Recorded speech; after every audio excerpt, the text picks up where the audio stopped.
Hi అండి, ఎలా ఉన్నారు? బాగున్నారా? నేనైతే బాగున్నాను. ఈరోజు టమాటా బెండకాయ ఈగరు ఎలా చేయాలనేది చూసేద్దాం రండి. ముందుగా స్టవ్ మీద బాండి పెట్టి ఆయిల్ వేసి వేడయ్యాక ఉల్లిపాయ పచ్చిమిరకాయ వేసి ఫ్రై అవనియా లేదో చూసుకొని దాంట్లో బెండకాయ ముక్కలు యాడ్ చేయాలండి. బెండకాయ ముక్కలు కూడా యాడ్ చేసి ఫ్రై చేసుకొని కొంచెంసేపు మగ్గనివ్వాలండి. 2 మినిట్స్ ప్లేట్ మూత పెట్టి 2 మినిట్స్ మగ్గాక మగ్గిందో లేదో చూద్దాం రండి.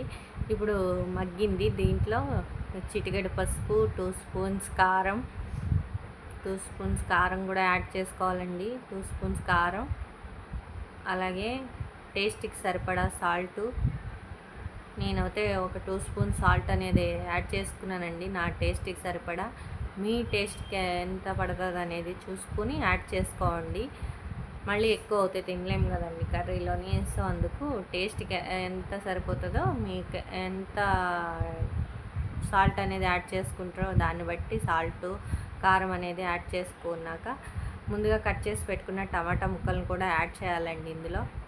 ఇంకా నీళ్ళు అనేవి దీంట్లో ఏమీ యాడ్ చేయమండి, టమాటా ముక్కల్లో ఉండే నీరే దీనికి సరిపోతుందండి. సిమ్లో పెట్టి కాసేపు మగ్గనివ్వాలండి. బాగా దగ్గరికి మగ్గనిచ్చాక ఆయిల్ పైకి వస్తుంది చూసారా, ఆయిల్ అనేది పైకి వచ్చింది. ఇప్పుడు కర్రీ అనేది ఎగిరిపోయిందండి కూర. ఇందులో మనం దీన్ని చూడాలండి ఎగిరిందో లేదో చూసుకొని దీంట్లో కొంచెం మగ్గనివ్వండి సిమ్లో పెట్టి. మగ్గినాక దాంట్లో లాస్ట్కి మగ్గిపోయాక కొత్తిమీరతో గార్నిష్ చేసుకొని